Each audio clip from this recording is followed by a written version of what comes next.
All right, all the suspension stuff except for the bolts. This thing was supposed to come in separate pieces. It's not supposed to be one piece. This piece was supposed to be one, well, it's supposed to have been tubing for the rails. Whatever. Okay, so this was my plan. I ordered a Chevy 2, Mustang 2 front end. See this? I'm gonna cut this apart. This part I'm leaving. This part I'm leaving, and part of the frame rails I'm leaving. But this is all set up to use, wasn't cheap, but this is all set up to use the rack and pinion stuff. Mustang 2 rack and pinion, springs, spindles, GM spindles and GM rotors. So 5 on 4 3/4 wheels. Therefore the Thunderbird will bolt right on. Tubular upper and lower control arms and all that stuff. The only thing they didn't send me, I got the shocks over there and the calipers in that box. The only thing they didn't send was the bolts, which I think they did send them, but I think they fell out of the box because UPS tore the box open, which, you know how that goes. So, yeah, all that stuff's there. Rack and pinion, manual rack and pinion, all that. So, originally this was not supposed to be together in one piece, but that's how it showed up, which is awesome because it saves me some work. But I just got to cut it apart to do what I want to do with everything. But all in all, there's all the stuff. It's hard to believe that that pile of stuff is almost $3,000. Yeah, it's crazy, insane. But that's how it goes. This stuff ain't cheap. Nothing's cheap anymore. But it's going to be good. It'll save in me having to, which I mean, that's what I plan to do. You'll see how I cut everything apart, and I'm going to make this work, and I'm going to extend the front end out and get it all together. But there's the parts and stuff. Just waiting on some bolts to show up, and I'm going to wheel the Thunderbird back in here now and get to cutting. All right, here we go, 7 o'clock, and I'm fixing to start taking the T-Bird all the way apart. Got a bunch of parts and stuff to do the front suspension. So in order to do that, I got to get the original suspension out, cut all this out, cut all that out, just delete all this useless stuff. All the brake lines, everything's going. So I'm going to make sure I can keep the fuse panel, the fuse box, just find the wiring for that. You know, headlights, stuff like that. Yeah. Next to get here and start dismantling and cutting, and my cut mark is going to be right here. I'm going to measure over, follow that exact line up, cut to that point right there, and then all that can move down. I think that'd be the best way to do it. So I'm going to do that first, make my mark with some tape, and probably go ahead and cut that and leave that part attached, and then just start taking all these loose so I can get that off. All right, got the hood off, which was not easy by yourself. Easier than a Camaro hood, but still not that easy.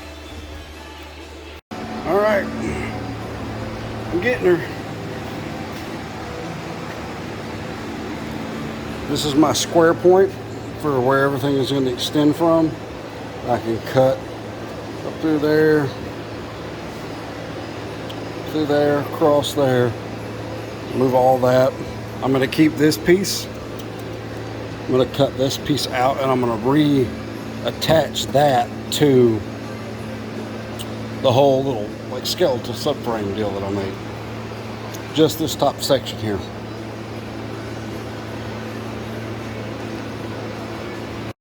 All right, so I got the brake lines mess off.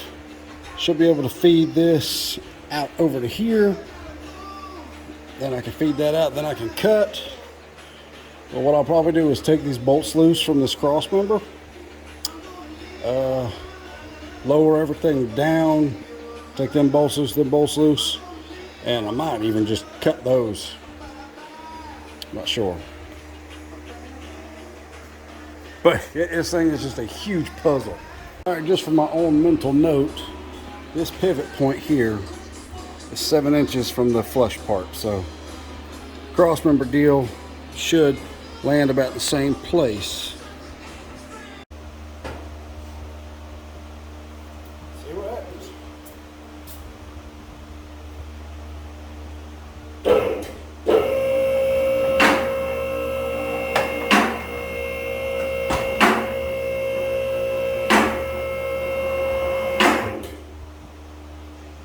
Well, as much as I bashed this forward, that was cool the way that all just come out. That whole thing probably would have done that with the engine and trans as well, but I couldn't get all the connectors, all the wire and everything disconnected without pulling the engine all around the back side. So I did it the best way that I could. But yeah, there it is. We'd like to be the first to say welcome home. All right, there it is. Just for you. The front end is out. Construction or lot loan for your future dream home or a mortgage for a home Finally. right away. Now I can get in there, Find the way to your new front start door. cutting. Get started today with our easy online application at unitedfcu.com. Cut across here, United Federal cross Credit that, Union. We get you. move all Insured by this. United Equal housing lender. NMLS number 471962.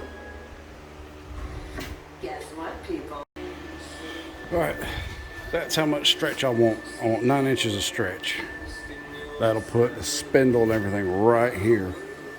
And then if you step back, let's see, that'll put everything up right there. I think that'll be just about right. Yeah, I definitely think 9 inches of stretch. He kind of wanted like 4 or 5. 4 or 5 is not going to be enough to make any real difference. I mean, I could even go 10. All right, there she is.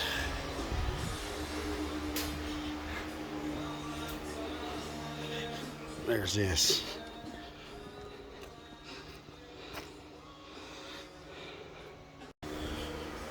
All right, using the fancy Hobart and plasma cutter, and went through two cutting wheels on this.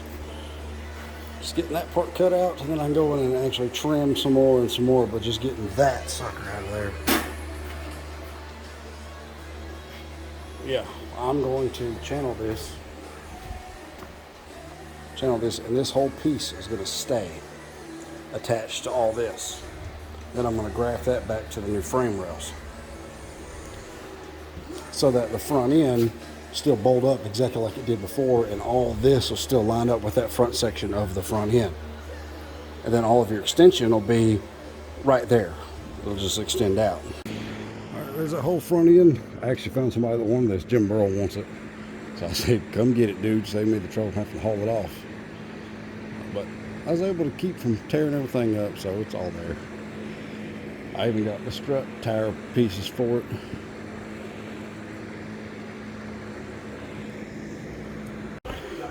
All right, I have gone through probably 6 cut wheels so far, cutting this thing apart. But that's cut. This is cut. I'm just unbolting this plastic piece so I can feed the wiring harness outwards, let it out of the way, then measure up and cut my frame rails. And then the good stuff begins, the building and making and all that kind of stuff. But I have demolished this poor car. Plasma cutter works pretty good, but it gets too hot. So you can see where I try to plasma cut certain places. Right there, it just keeps kicking the breaker. So I just use a cutting wheel. It's kind of harder to do, but I'm used to cutting wheel. And all the cuts and stuff will be nice and cleaned up and all that after. But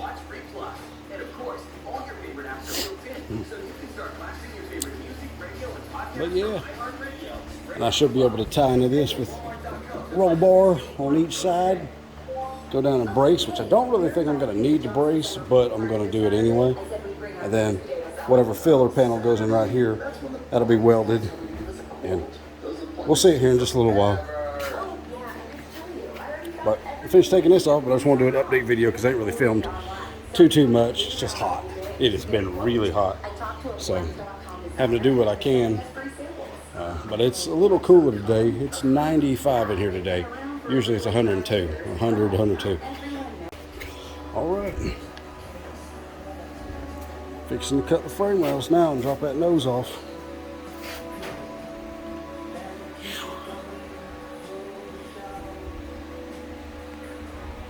So much work.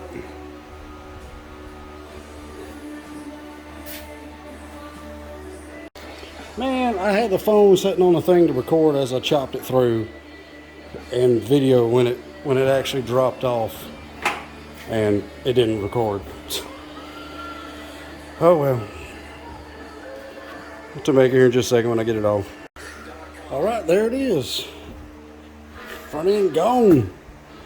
And I'm getting pumped now. Getting pumped. I can see how it's going to work. Well, pretty good. I can see pretty good in my head how it's going to work. Track width and everything else is going to be tucked in, stretched out. It's going to be cool. Yeah, and that thing's probably 120 pounds. Maybe. Yeah, it's at least 100 pounds.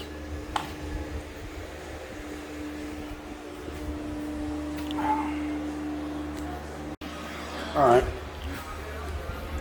That's how I got everything mocked up.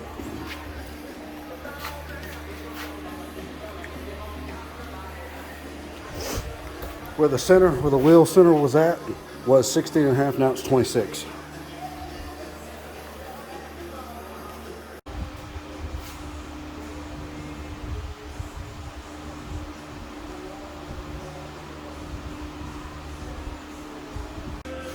Alright, I got that stuff kind of mocked up. I had to cut these. I had to cut them down so that everything would go together. But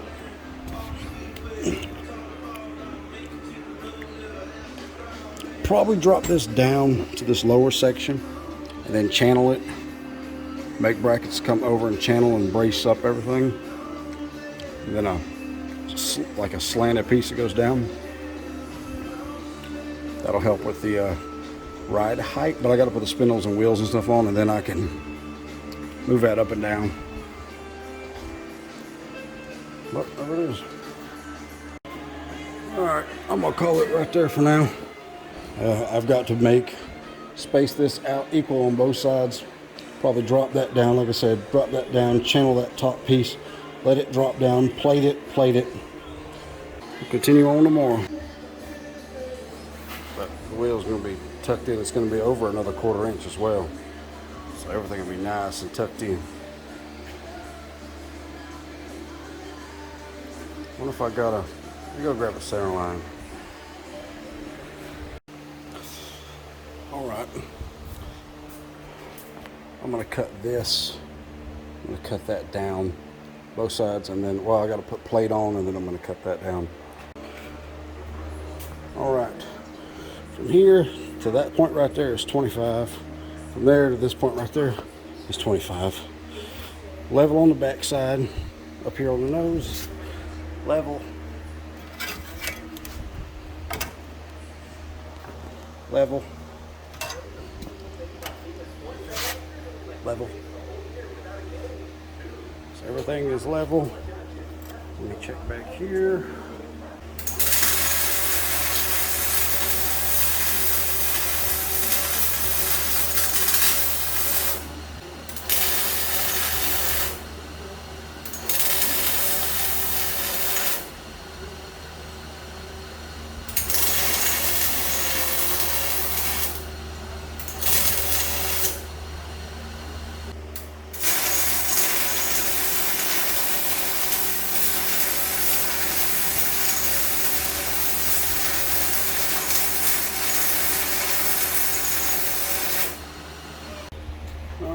Everything is got some pretty heavy tacks. Well, actually, pretty much welded, but I'm going to go over every nook and cranny and weld, and then gusset and weld, and then brace and box everything in.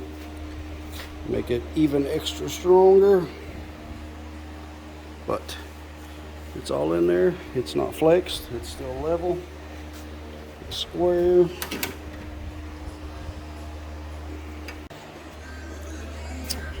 Alright, I got all this welded up. Now I'm making brackets to come up, gussets to come up so that everything looks nice, and actually add bracing because the plate that I'm using is almost double the thickness of this rail. It's going to come up and butt up to that. I'm going to weld across and across. I'm going to come into the back side and build a plate, just box everything in. And I'm going to end up cutting all this right here off, smoothing all that down and welding it. But right now I'm just leaving it because Dennis is over here getting rid of his EFI. It's so funny. Everybody that I know that goes EFI always goes back to carburetor, like within a few years. So he's going back carburetor because that thing drives around and stuff fine. It just ain't as snappy as a carb is, and it's one of those things that if something happens, you're not going to get home with it. He learned that the hard way. He went and done the power tour, did the whole thing, and on his way back, that thing started acting stupid, and car wouldn't run, shooting fireballs and everything else, started fouling plugs left and right, put new injectors in it, and it seems to be okay, but it's still like really rich. The AFRs are reading fine, but the plugs are black, and it's got brand new O2 sensor in it, brand new injectors in the unit. I mean, all that good stuff. So I can't really cut on that part right now, but I got to make all these plates, so that's what I'm doing. I'm out here cutting all these out of big old heavy gauge steel. So yeah, all that's welded in over there. Do my top plates, make everything look nice, and round all them edges off and smooth everything out. Then I'll pick up a big block in the Turbo 400 and sit down in here and start mocking up the front end pieces. And then I'll also put the springs and all that stuff on it, that way I can get an idea of the height of everything. Pulled his distributor out, everything, new fuel lines, all kinds of stuff. Fired up first rotation. Did the carburetor, all that goodness.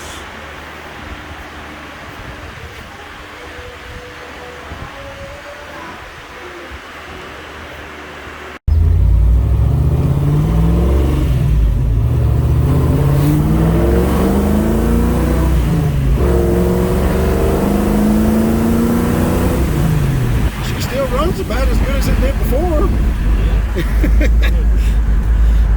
Dennis converted his Nova from EFI to carburetor, and it already drives better down low than it ever did with the EFI unit. Much smoother. Yeah, much smoother. That's awesome.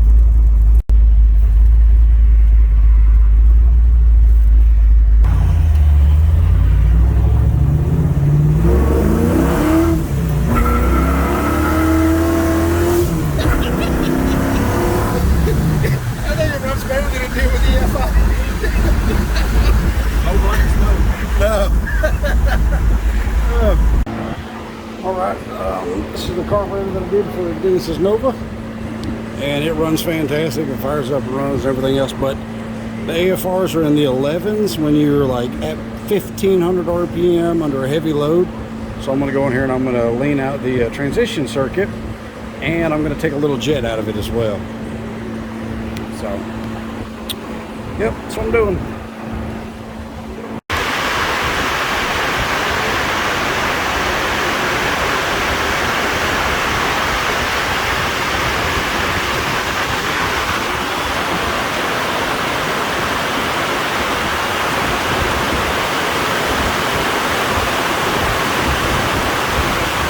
Not. I've been watching the game.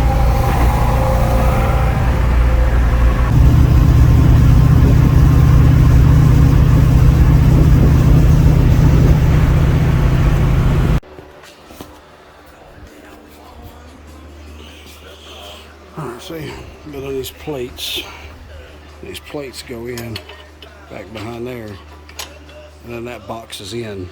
You weld all up here, all over down there, all everywhere. Alright, I'm going to grind all this down with a well flapper disket and smooth it all out, but that is in there. I built a piece of paper where my template goes. The template there for this piece. I'm going to cut all that, get rid of it. But see, with these thick plate, That'll go in just like that. See? Just makes it so much stronger.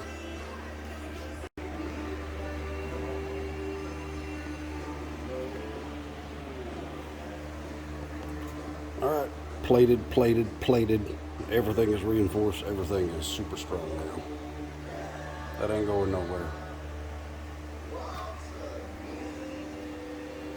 It is basically one with the factory frame.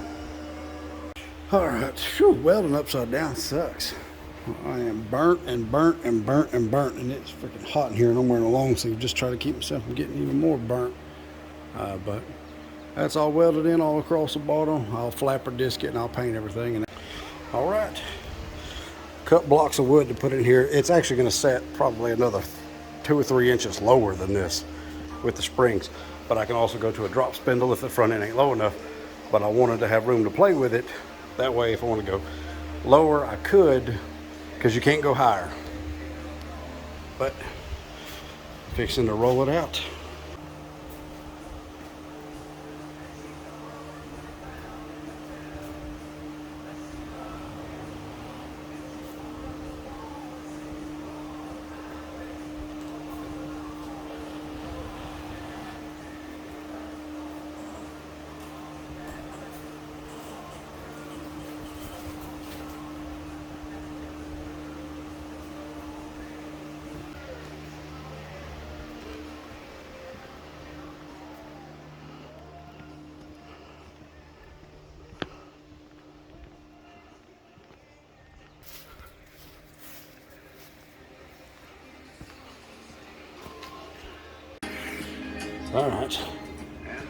All right, that's all cleaned up, painted, smoothed out and painted. Not bad at all. This thing is gonna go down, like I said, probably another 2 or 3 inches. I just got blocks of wood in it right now instead of the springs, because I got to take them upper and lower control on things back off one more time. And grease everything real good. And these are not the wheels, these are my 14 center lines that are like 7 inches wide. These are the wheels, but I'm waiting on the rotors because I got GM rotors for a 5 on 4 3/4 when the wheel is actually 5 on 4 1/2. So, but you can see that's where she's gonna be. About 9 inches further. Don't look like it's that much further, but it certainly is. I'm gonna grab the front end and stuff, bolt the fenders to it, and have Carla help me set it on here and figure out all my mounting points for the fender and the nose and all that. But there she is, man. Sitting on the ground. That sucker is not going nowhere. It is braced and plated, and she's in there. It don't even need gusset supports or nothing. It ain't going nowhere.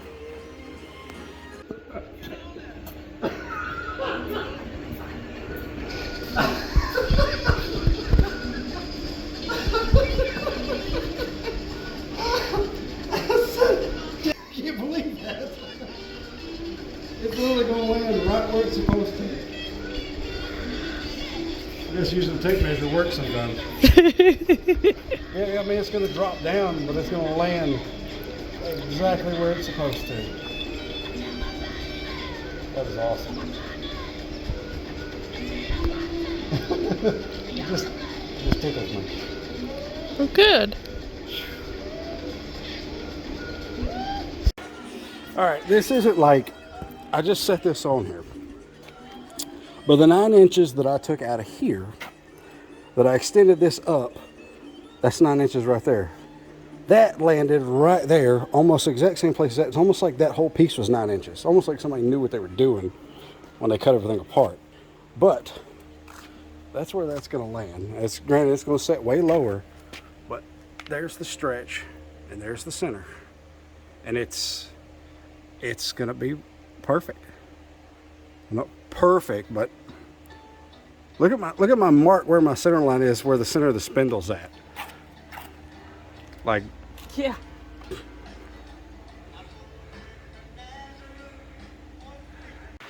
I'm usually out here by 7. It's 8 o'clock right now. Well, 7:50. But I was out here late. I was actually out here like 10:30 last night. See these? That covered up. That covered up. And you see this? There was a bird that got in here yesterday. I built this contraption to catch it. And I waited till it got really dark. And I was blinding it with a flashlight. And it was flying from rafter to rafter. And I actually was able to snag it with a pillowcase.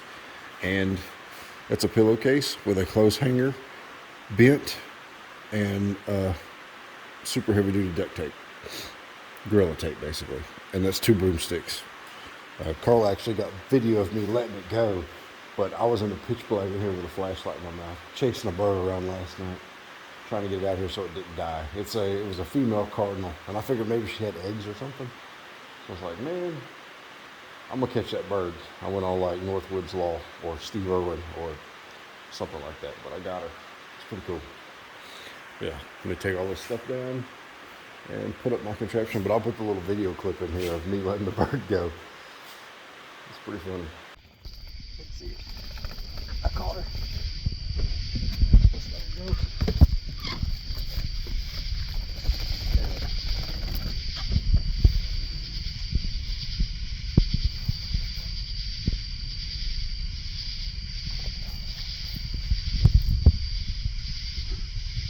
She's like, oh my God.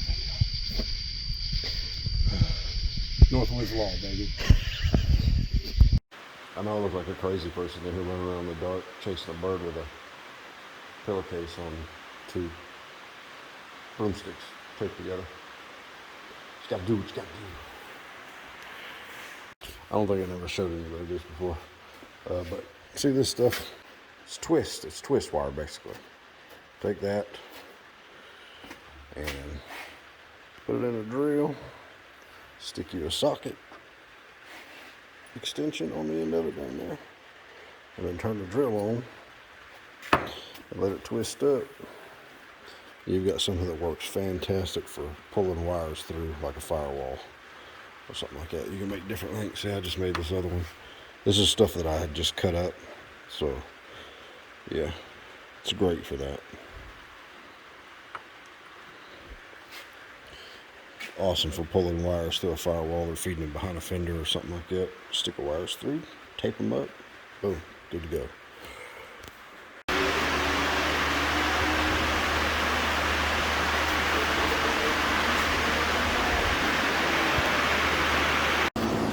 All right, got this rolled back out here again. Cut here, moving everything over 7/16 of an inch on both sides.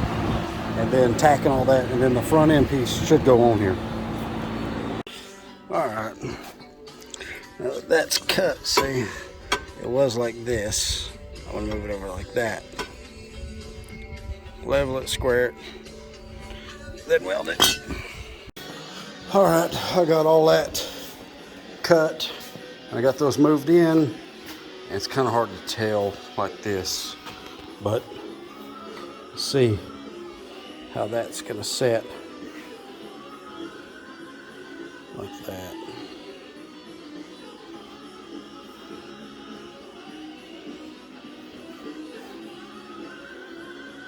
I gotta notch those. Then I want to make this bolt on and off so I can remove it. All right, I got that marked, got this marked. I'm gonna put the fender on, set my center line, measure, square, level, and then I'll probably tack it. Then I'm gonna build plates to bolt this on. All right. There's that. That's the stretch. This actually come up a little bit, but it ain't got nothing attached to right there, so it's kind of floating.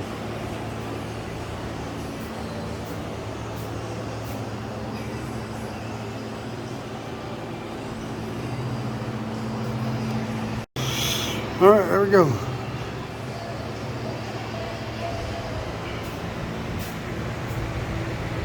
It's going to be about 5 inches lower in the front, so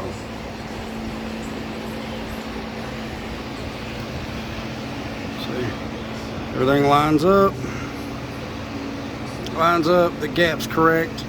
The wheel is dead in the center of the wheel well as far as the spindle. But there it is. After I'll push it outside here in a little while. I gotta fix this thing to where it can be took on and off. But I gotta get it right to begin with so I can build everything to make it go on and off. I thought maybe I could build it into a tilt. But that nose is going to come down so far, I don't think it's doable. But I'm going to build zoomy headers. The head is going to be about right here. The zoomy is going to come out and turn and fill this whole area right here and turn out. This is going to go straight back to there, and that'll leave this opening for zoomies below this lip. And I can build a bracket or whatever to hold that in place, whatever. But that's where the zoomies are going to come up. Turn.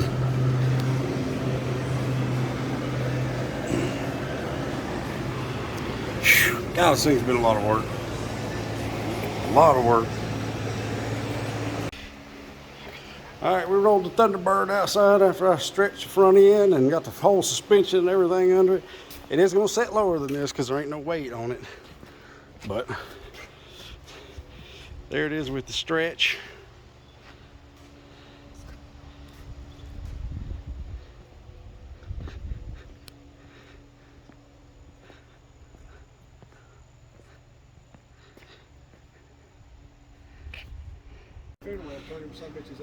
Yeah, I just rolled the wheel on because I ain't got the rotors for the correct whatever yet. But I put tape across the gap because that's all going to be filled in and smooth. But there it is. That is the stretch. Still look ugly. It's going way fast. Oh, once it gets that blown big block in there, it's going to disappear rapidly. Yeah, taping up that gap. Taping up the gap is awesome. Yeah, that sucker is pretty level. I think that's perfect. Yeah, it will. It'll look so much better with his wheels. Tires set in. Yeah, Oh God, it looks awesome. they're tucked in nice. It does look like a body on a chassis. Yeah. Somebody like, hey, boss, throw feet blade, put that body. I think that's the tires in the back.